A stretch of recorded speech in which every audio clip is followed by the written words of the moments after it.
Road पे आया, अपना सब कुछ छोड़ के हम लोग अपने रोड पे आए कि सवर्ण जाएगा कहाँ। निषाद को अगर ओबीसी से ले आके एससी एसटी में नहीं डालेंगे तो यूजीसी जैसे हम भी रोड पे आ जाएंगे। और ये जितनी भी विपक्षी पार्टियां आज हैं वो सब सरकार में थी, एक ऐसा काला कानून बनाया। ये पूरा कानून शुरू से आखिर तक जो 2012 से बनाया गया था, इस कानून को समाप्ति होनी चाहिए और समाप्त होगा। ठीक है, 100% समाप्त होगा और ये समाप्ति की ओर है, ये समाप्त हो जाएगा। हाँ, ज्यादा बोलने का मतलब ये है ना कि देखिए, शांत है समंदर तो इतना मत समझना कि तूफान आएगा नहीं। ब्राह्मण लोग और या बाबा लोग एक कर रहे हैं तो काहे उनको तोड़ रहे हो? अभी भी समझ जाओ, नहीं तो सत्ता कभी किसी की हमेशा रहती नहीं है।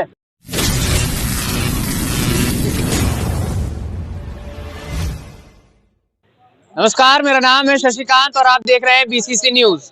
यूजीसी को लेकर लगातार विरोध प्रदर्शन चल रहा था। उसके बाद जब सुप्रीम कोर्ट ने उस पर अपना बयान दिया तो उसके बाद तमाम नेता मंत्री, चाहे भाजपा के हों या चाहे विपक्षी पार्टियों के, अपना अपना बयान देने लगे। उन 4 दिनों के बीच में जब प्रदर्शन लगातार तेज चल रहा था तब किसी ने कोई बयान नहीं दिया। इसी को लेकर लगातार लोगों से हम खास बातचीत कर रहे हैं, तमाम लोग हमसे जुड़ रहे हैं। हम लोगों से पूछ रहे हैं, सर यूजीसी जब तक लागू हुआ उसके बाद विरोध प्रदर्शन चला, किसी नेता मंत्री ने कोई बयान नहीं दिया। उसके बाद जब सुप्रीम कोर्ट ने अपना उसमें दखल दिया, सुप्रीम कोर्ट के बाद जो बयान आया उसके बाद तमाम मंत्री, चाहे वो भाजपा के हों या किसी अन्य पार्टियों के हों, उन्होंने कहा कि ये जरूरी था, ये होना भी जरूरत है। क्या लगता है आपको? बिल्कुल बिल्कुल सही बोला आप। देखिए, जनता जो ये लोग हैं, हमारे जो जनता सवर्ण जो है, सवर्ण रोड पे आया, अपना सब कुछ छोड़ के हम लोग अपने रोड पे आए कि सवर्ण जाएगा कहाँ। तब तो कोई नहीं बोला। आज मैं निषाद जी का भी बात सुन रहा था, वो बोले हैं कि अगर हमारे पार्टी को, हमारे निषाद को अगर ओबीसी से ले आके एससी एसटी में नहीं डालेंगे तो यूजीसी जैसे हम भी रोड पे आ जाएंगे। आज का उनका वक्तव्य है, मैं न्यूज में भी पढ़ा इसको। और अखिलेश यादव जी, माननीय अखिलेश यादव जी ऐसी बात कर रहे हैं। अच्छा, मनोज तिवारी जी भी बोले हैं कि आप मोदी को पूछते थे, आप लोग उनको गाली दे रहे थे। देखिए, जो आपके हित में नहीं बात करेगा तो आपने चुन के किस लिए लाए हैं? समझिए ना सर, समाज को क्यों बांट रहे हैं? समाज को मत बांटिए ना। हम एक फौजी हैं, हमारे फौज में हम नेवी से बिलोंग करते हैं। नेवी में मुस्लिम भी रहता है, हिंदू भी रहता है, ब्राह्मण भी रहता है, क्षत्रिय भी रहता है, एससी एसटी भी रहते हैं लोग, दलित भी रहते हैं। सारे लोग एक जहाज में रहते हैं, एक साथ खाना खाते हैं, एक साथ बैठ के रहते हैं। तो अगर आप ऐसा कर रहे हो, ऐसे वर्ग विशेष में अगर बांट रहे हो तो जहाज ही अलग अलग बना दो कि ये सवर्ण की जहाज है, ये हरिजन की जहाज है, या दलित की जहाज है, या एससी एसटी की जहाज है, ये मुस्लिम की जहाज है, इनकी जहाज है। सब उस तरह से अपना काम करेंगे, देश में लड़ाई भी ऐसी होगी, है ना। मैंने सवर्ण ने कितनी गोलियां चलाई है और एससी एसटी ने कितनी गोलियां चलाई, मुस्लिम ने कितनी गोली चलाई है। ये देश में चलाने का तरीका नहीं है, ऐसे देश नहीं चलता है। तरीके से देश चलता है। देश को एक तरीके से, एक बढ़िया से चलाइए। आपको हिंदुत्व के रूप में लाया गया था, सामाजिक तत्व पे लेके आया गया था, आपको एक आप अपना नेता बनाया गया था, आप तो उसका दुरुपयोग करने लगे कि अब वर्ग विशेष, पहले हिंदू मुस्लिम करके बांटा आपने, उसके बाद अब SC ST versus OBC versus सवर्ण करके बांट रहे हैं। तो इससे काम तो नहीं चलेगा। उसके बाद सारे नेता लोग अपना रोटी सेकना चालू कर दिए। उस समय क्यों नहीं सवर्ण के साथ आके कोई खड़ा हुआ? उस समय कोई खड़ा नहीं हुआ, केवल सवर्ण ही इसकी लड़ाई लड़ रहे थे। लेकिन जिनको आरक्षण ऑलरेडी मिल रहा है, ओबीसी चाहे वो लोग, उनके बच्चे खुद निकल के कॉलेजों में, विश्वविद्यालय में, वो बच्चे खुद निकल के बाहर आए हैं और कहे हैं कि हमको ये आरक्षण नहीं चाहिए। हमको ओबीसी एससी एसटी के बच्चे बाहर निकल के आके बोले हैं कि हमको ये आरक्षण नहीं चाहिए क्योंकि हम एक साथ बैठ नहीं पाएंगे।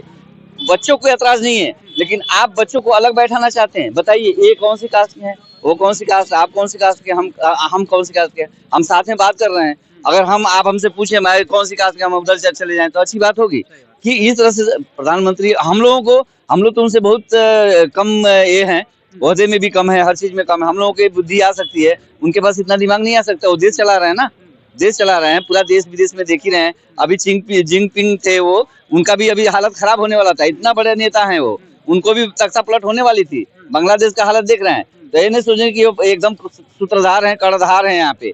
अगर देश दुनिया अगर रोड पे आ जाएगी ना तो तख्ता पलट होने में टाइम नहीं लगता है। आप समझ रहे हैं ना, उनको इस चीज को सोच समझ के वर्ग विशेष में मत बांटे। जो चीज चल रहा है, मैं तो बार बार ये चीजें कह रहा हूँ कि गरीब को कुछ नहीं मिल रहा है, जो गरीब है उनको कुछ नहीं मिल रहा है, जो आरक्षण अभी तक जो चल रहा है उसमें भी गरीब को कुछ नहीं मिल रहा है। आर्थिक आधार पे जिस तरह से ईडब्ल्यूएस दिए हैं उसी तरह से पूरे देश में ईडब्ल्यूएस लगा दें, ईडब्ल्यूएस पूरे देश में लगा दें और लगा के हर व्यक्ति को ईडब्ल्यूएस के खाते में लाके वैसे देश चलाए ना। एक वो कौन है, भीम चेन्नई चंद्रशेखर, उनको क्यों चाहिए आरक्षण? वो क्या गरीब के लिए लड़ते हैं कि गरीब को आरक्षण मिलना चाहिए? वो किसी गरीब के लिए नहीं लड़ते, वो अपने बयान लिए। है, उन्होंने कहा है कि ये अन्याय हुआ है दलितों के साथ। वो तो कह रहे थे कि अगर ये सवर्ण का, उसके पहले का एक उनका आर्डर है कि सवर्ण का अगर ये बिल वापस हुआ तो हम रोड में आ जाएंगे। काहे कह रहे थे? हाँ, वो रोड में आ जाएंगे। हाँ, रोड पे आ जाएंगे, हम लड़ाई करेंगे कि काहे ये बिल वापस हुआ। अब बोल रहे हैं कि हम इसका स्वागत करते हैं। अरे माननीय न्यायाधीश का हम लोग इतना ये है कि उन्होंने इस बात पर संज्ञान में लिया और उन्होंने छात्रों की बातों को सुना, स्टूडेंटों की बातों को सुना, समाज की बातों को सुना कि हाँ ये गलत है, समाज वर्ग विशेष में बढ़ जाएगा और देश फिर प्रॉब्लम में आ जाएगा। अयोध्या के एक संत हैं, उन्होंने कहा कि मोदी जी के ऊपर टोटका करवा दिए हैं ट्रंप जी। क्या प्रधानमंत्री के ऊपर कोई टोना टोटका करवा सकता है? देखिए, वो शंकराचार्य जी का भी मैं पेपर में पढ़ा सवेरे, उन्होंने भी लिखा हुआ है कि अगर कितना तारीख फरवरी शायद बताया है कि इतने फरवरी तक अगर गौ माता को भारत माता का दर्जा न दिया, नहीं गौ को गौ माता का दर्जा अगर नहीं दिया गया तो हम मोदी को, योगी जी को कौन सा, मतलब मुझे वो वर्ड याद नहीं आ रहा है, हिंदू के इसे ये करेंगे, हाँ श्रेणी से निकाल दिया जाएगा। देखिए, आप ऐसे कैसे कर सकते हैं? अगर आपके साथ अत्याचार हुआ है, क्या एक जिद में चलती है देश? आपको अगर नहाने नहीं दिया गया, आपने भी तो कुछ, शंकराचार्य का मैं विरोध नहीं कर रहा, वो भगवान होते हैं। वो एक भगवान अगर गलती करता है तो पूरी जनता उसकी सजा पाती है।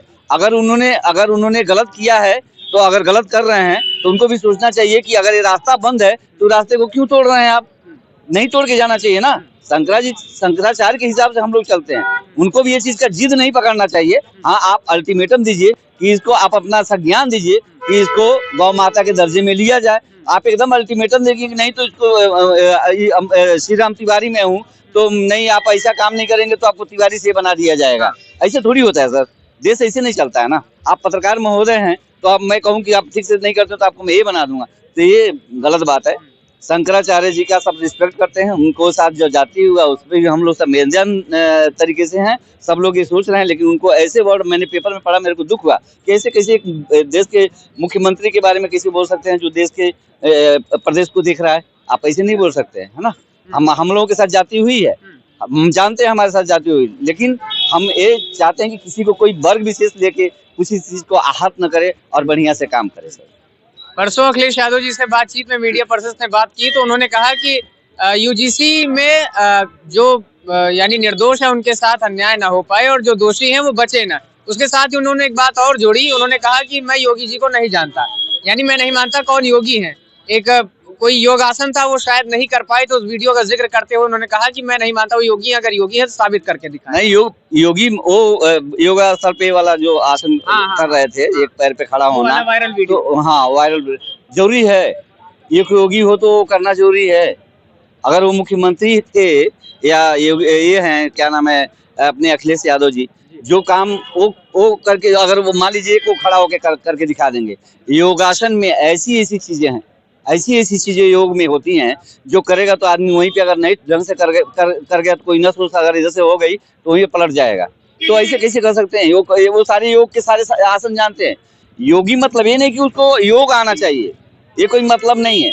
यही तो सबसे बड़बोलापन, चाहे वो भाजपा का हो, चाहे बीएसपी का हो, और चाहे सपा का हो, चाहे कोई भी हो, ये इनका बड़बोलापन ना, ये देश को खाया जा रहा है।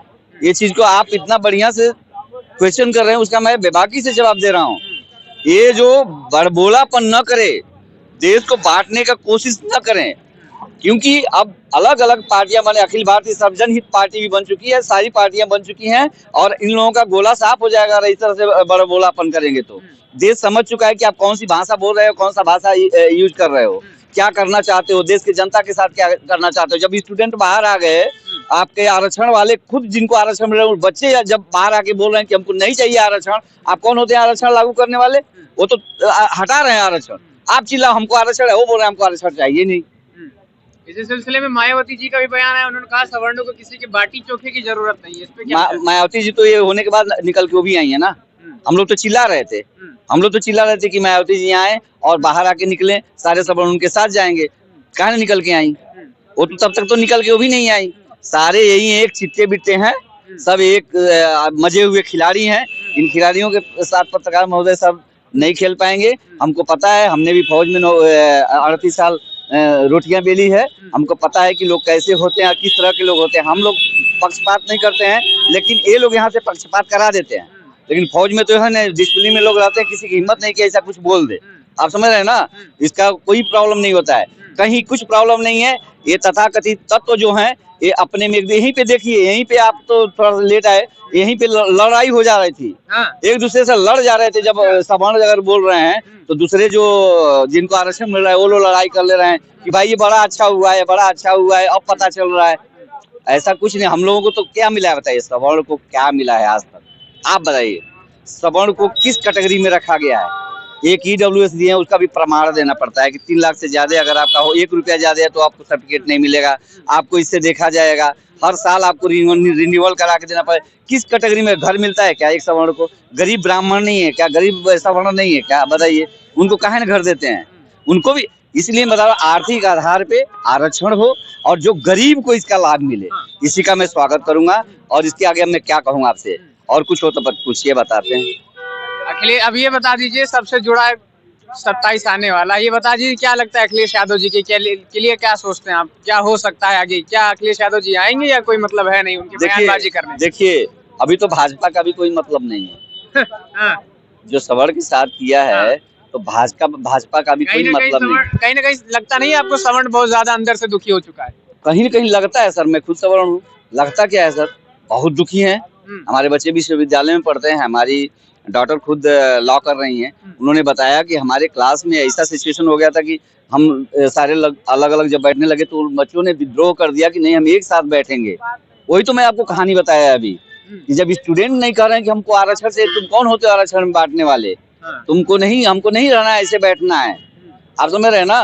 तो ये नई कोई पार्टी आएगी, लाइक सर्वजनहित पार्टी, और लोग उस पर विश्वास के, जैसे वहाँ पे आम आदमी पार्टी निकली थी दिल्ली में, लोग मन बनाएंगे और देखिएगा कि अब रिजल्ट बदलेगा, चुपके से बदलेगा। कि वहाँ पे मैं दिल्ली में था, किसी को कुछ नहीं पता चला, आम आदमी पार्टी जीत गई और 3 बार सरकार बनाई। लेकिन उन्होंने अपनी नीतियों में गलती की। दारू का मामला आया, शराब का मामला आया, वो नीचे बैठ गए। तो जनता है वो ताज पहना दे और जनता ही ताज उतार दे। तो किसका ताज उतर जाएगा किसी को पता नहीं, और किसको पहना देगी सर किसी को पता नहीं है। धन्यवाद सर। क्या नाम हुआ आपका? नाम हुआ राम। यहाँ कोई विशेष काम करते हैं आप या क्या काम करते हैं? काम मेहनत मजदूरी करते हैं, बाकी यही बोलना। कितनी साल उम्र है आपकी? 60। यहाँ देख रहे हैं लगातार बहसबाजी चल रही है। UGC एक शब्द सुने आपको, समझते हैं इससे? बताइए।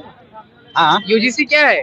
अरे वही जो लगाया जा रहा था, जो शिक्षा के अनुसार सरकार ने अपनी बात रख रही थी कि इस तरह से कोई शिक्षा में कोई तरह का दिक्कत परेशानी हो तो इस तरह से ना हो, शिक्षा लोग करें, आगे पढ़ाई करें, देश की स्थिति आगे सही रहेगी। क्या लगता है जात को लेके भेदभाव होना जरूरी है? नहीं, जरूरी तो नहीं है, लेकिन जरूरी कर रही है सरकार। देख रहे हैं जो वैकेंसियां निकल रही है, सब बेच रहे हैं। सरकारी वैकेंसी निकालते नहीं है। किसी तरह से बच्चे पढ़ लिख लिए, उनका पढ़ाई बिल्कुल बेकार हो जा रहा है, समय जा रही है, और वैकेंसी निकालते तो भर्ती होती है, और बाकी जितने वैकेंसी निकाल कर रहे हैं वो बिल्कुल निजीकरण कर रहे हैं। 2-2 साल का 4-4 साल का अग्नि देख लीजिए। बच्चे ने वहाँ जाके सुने कि हम लोगों का 4-35 साल का नौकरी जा रही है, लड़ गए वहाँ। तमाम मुकदमा चल रहा होगा, बेचारे कैसे उनकी छुट्टी होगी ये पता नहीं है। तो सरकारी विभाग के हिसाब से भर्ती लें, बेचें न, निजीकरण न करें, तब तो देश की स्थिति सुधर सकती है। UGC को लेके सर आपको क्या लगता है, क्या सही हुआ है या बहुजनों के साथ गलत हुआ? क्योंकि बहुजन समाज पार्टी का छोड़ दे तो जो बहुजनों के नेता है, चंद्रशेखर आजाद उभरते नेता हैं, यूं कह ले, उनका बयान आया है कि बहुजनों के साथ अन्याय हुआ है, अगर ऐसा होता है तो हम लोग सड़क पे उतरेंगे। क्या लगता है आपको? ये कानून असल में बिल्कुल समाप्त होना चाहिए। 2012 में यही कांग्रेस सरकार थी, इनके साथ में समाजवादी पार्टी सरकार में थी, और ये जितनी भी विपक्षी पार्टियां आज हैं वो सब सरकार में थी। एक ऐसा काला कानून बनाया कि कोई मतलब अगर कोई ये कह दे कि इन्होंने हमको फलाने शब्द से बोला तो उसकी नहीं सुनी जाएगी। ठीक है, उसको पकड़ा गया, जेल में डाला गया, ठीक है, अदालत में गए और 20 साल की एक सजा, मतलब SC एक्ट में एक साहब 20 साल की सजा काट के अभी आ रहे। क्या मतलब है? मतलब इतना शर्मसार है कि एक आदमी जिसने कुछ जीवन में करा नहीं और वो इतनी बड़ी सजा काट के आ रहे हैं। ठीक है, हर कानून का दुरुपयोग हो रहा है। ठीक है, इनको तो ये करना चाहिए कि भाई कानून नहीं, कोई भी आदमी है, चाहे शेड्यूल कास्ट हो, शेड्यूल टाइप हो, लेडीज हो, विकलांग हो, अदर बैकवर्ड हो और या अपर कास्ट हो, ठीक है, एक ऐसा कानून बनाना चाहिए कि कोई भी किसी के साथ में अगर कुछ बदतमीजी करता है और उसका वीडियो अगर मिलता है, ठीक है, बिना साक्ष्य के आधार पे किसी को भी अरेस्ट नहीं किया जा सकता, और अगर साक्ष्य मिल रहा है तो उस पर उचित कार्रवाई करो। ठीक है, लेकिन अब है क्या कि भाई वोट की खातिर एक तो ऐसा कानून कांग्रेस सरकार ने बनाया था।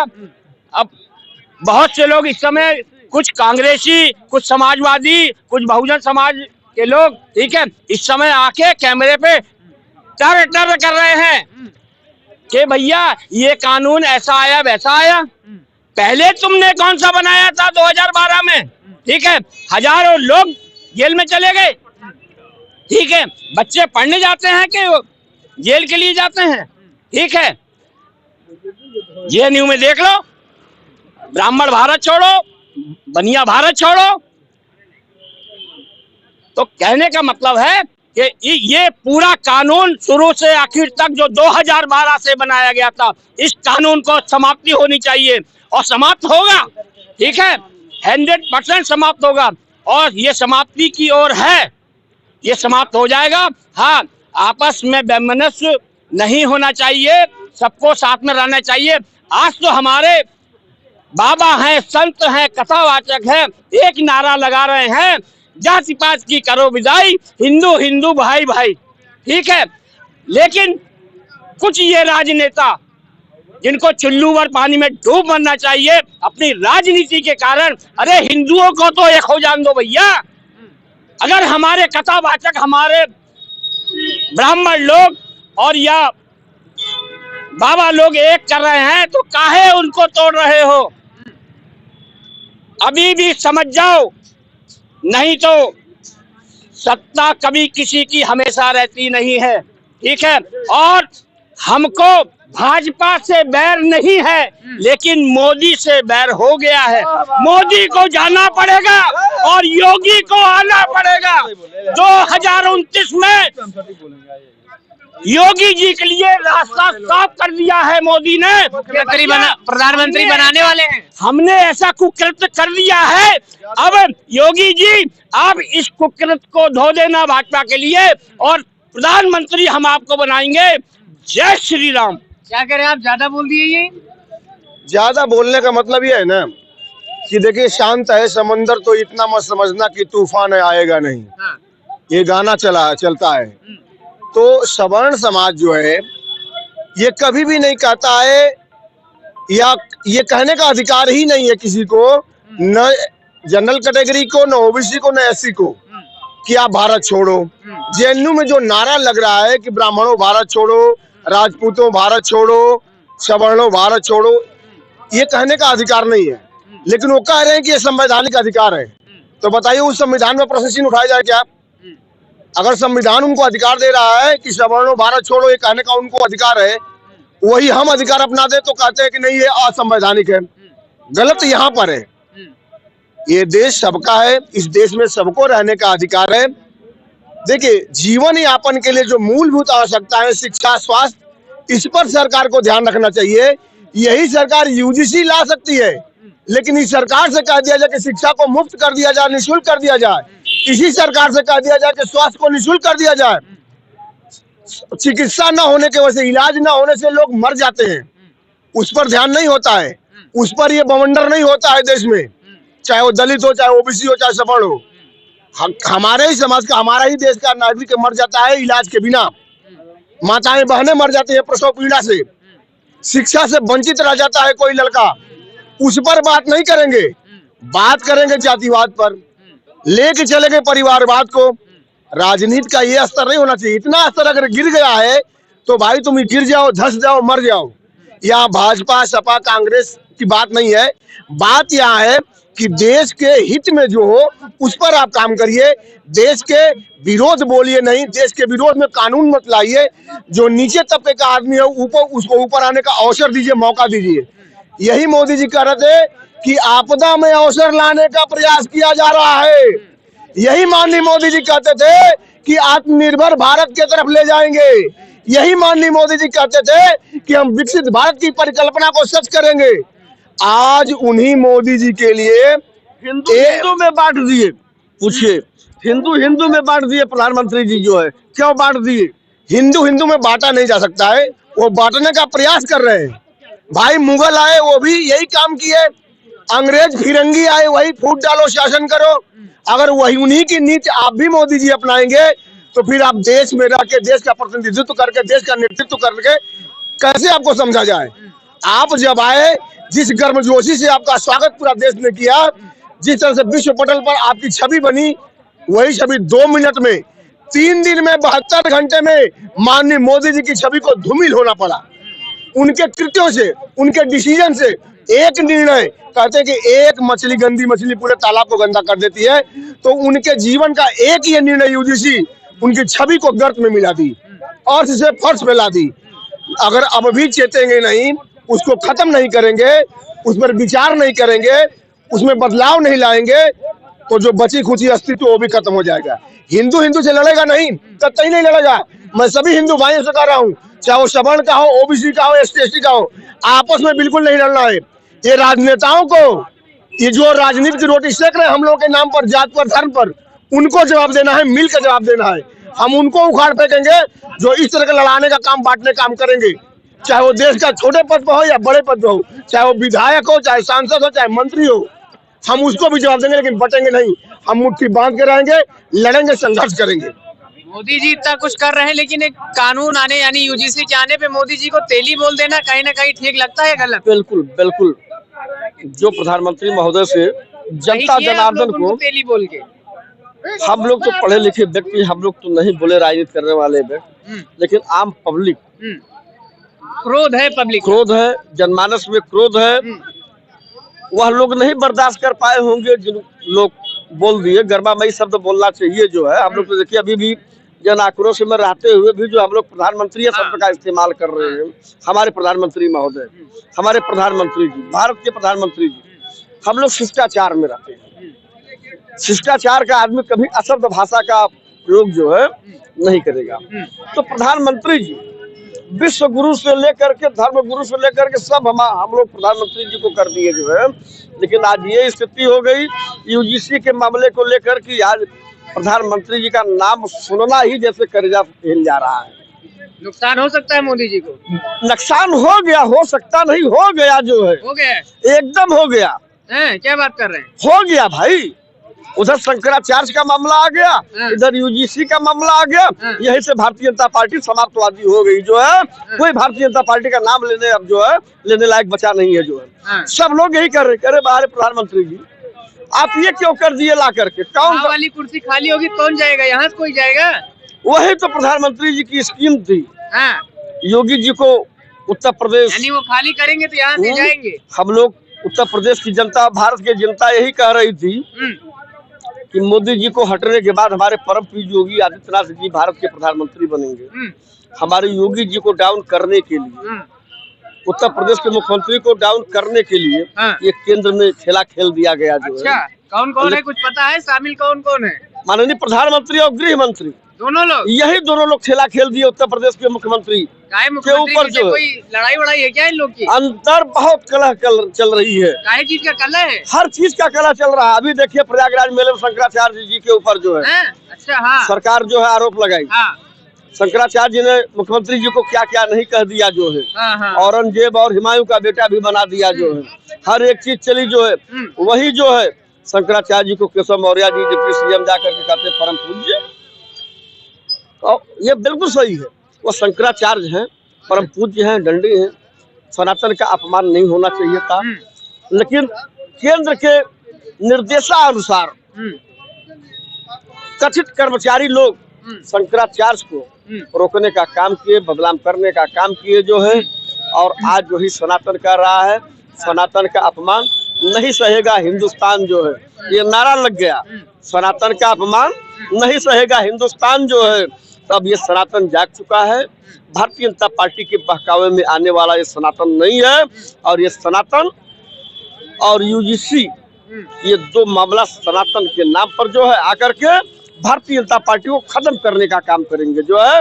और पूरे भारत में चाहे ओबीसी हुआ, चाहे दलित हुआ, चाहे सामान्य वर्ग के हुए, सब लोग अमन चमन से रहेंगे जो है। लेकिन भारतीय जनता पार्टी को लोग मतदान करने के लिए तैयार नहीं है। जो लोग सनातन के नाम पर मरने मिटने के लिए तैयार थे, हिंदू धर्म के नाम पर मरने मिटने के लिए तैयार थे, और आज वही मोदी जी के नाम पर जनता करे कि नाम मत लीजिए जो है। भारत के प्रधानमंत्री महोदय ऐसा कृत्य कर दिए कि जो हम लोग कहने में अपने को असमर्थ महसूस कर रहे हैं जो है।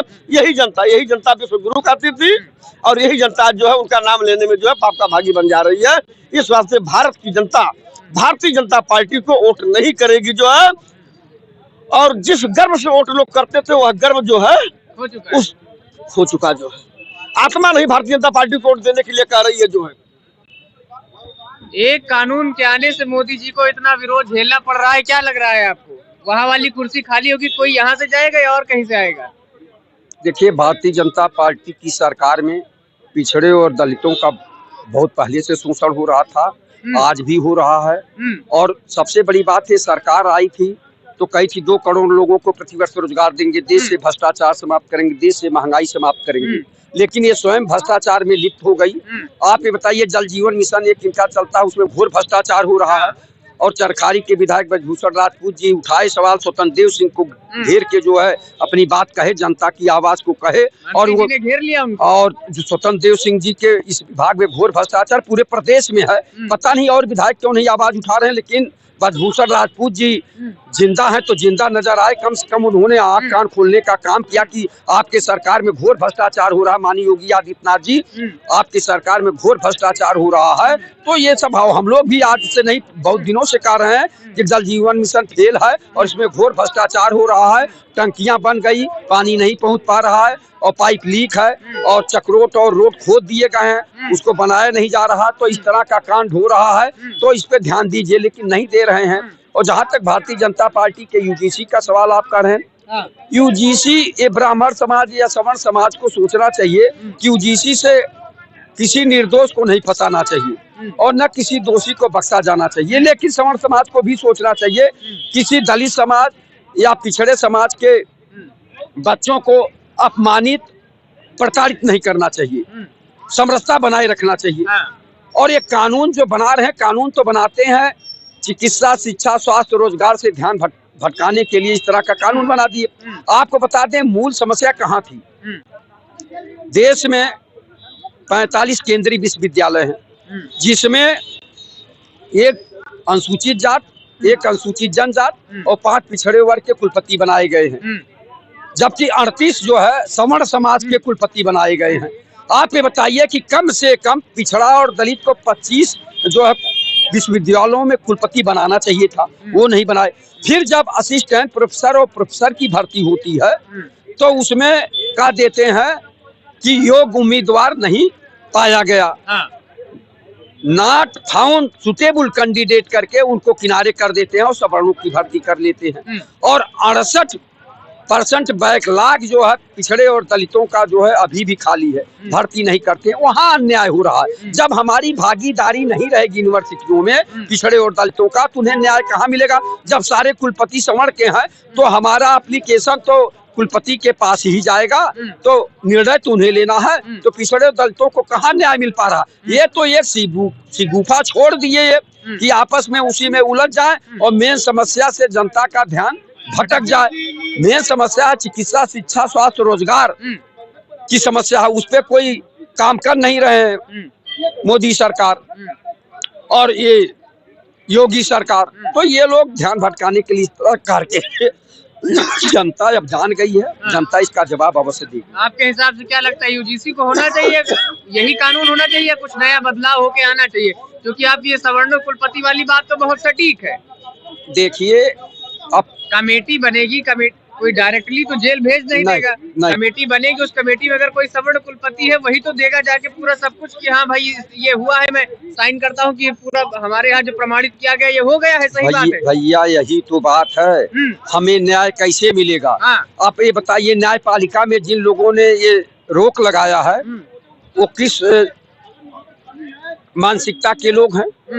आप ये बताइए, 69,000 शिक्षक भर्ती में आज तक फैसला नहीं आया और इस पे तुरंत स्टे हो गया ना।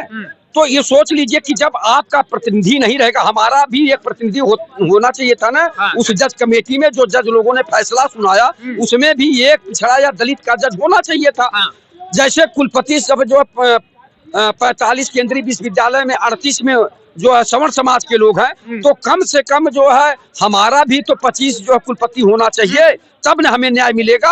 आप तो सारे के सारे जो है कुलपति जो है सवर्ण समाज के हैं, तो हम अगर हमारा प्रार्थना पत्र जाएगा तब भी तो नहीं न्याय मिलेगा। वहां न्याय दीजिए, पहले कुलपति जो है बनाइए दलित और पिछड़े।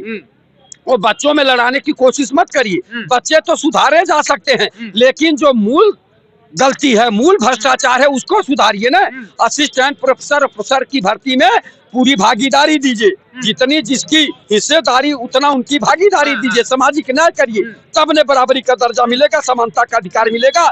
यहाँ ये लोग भारतीय जनता पार्टी के लोग पिछड़े और दलितों को छलने का काम कर रहे हैं। इस तरह का ये कानून ला के केवल गुमराह कर रहे हैं। पहले तो कुलपति बनावे पिछड़े और दलितों का, जो रेशियो है पिछड़ा दलित का 45 में कम से कम 25 जो है पिछड़ा और दलित कुलपति बनावे।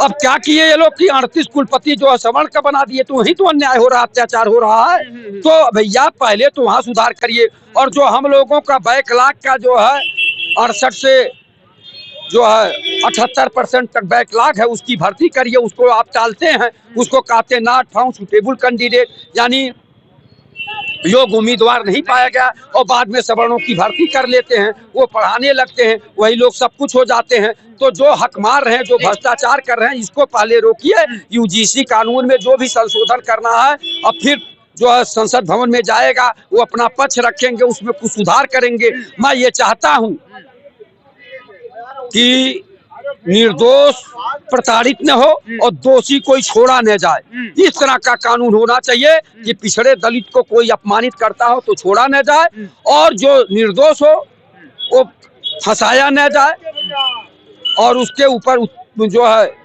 उत्पीड़न न किया जाए।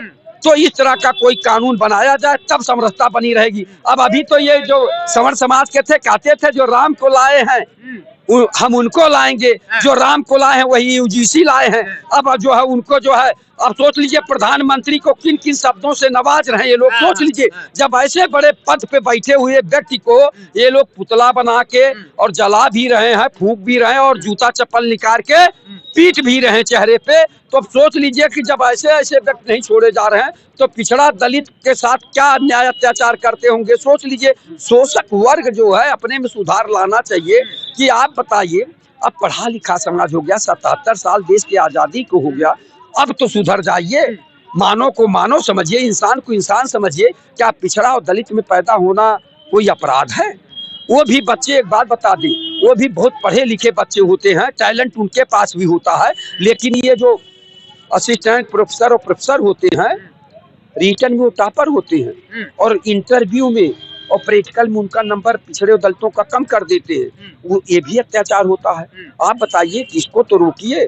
आप बताइए कि जो है मेधा किसी की भी कोख में पैदा हो सकती है, लेकिन ये सवर्ण समाज ये सोचता है कि हम ही लोग जो है ब्रिलियंट हैं, हम ही लोग योग्य हैं, पिछड़े दलित में योग्य नहीं है। इसलिए उन्हें हमेशा जो है दीनहीन भावना से देख के उनको जो है हमेशा प्रताड़ित करते हैं, जबकि ऐसा नहीं होना चाहिए।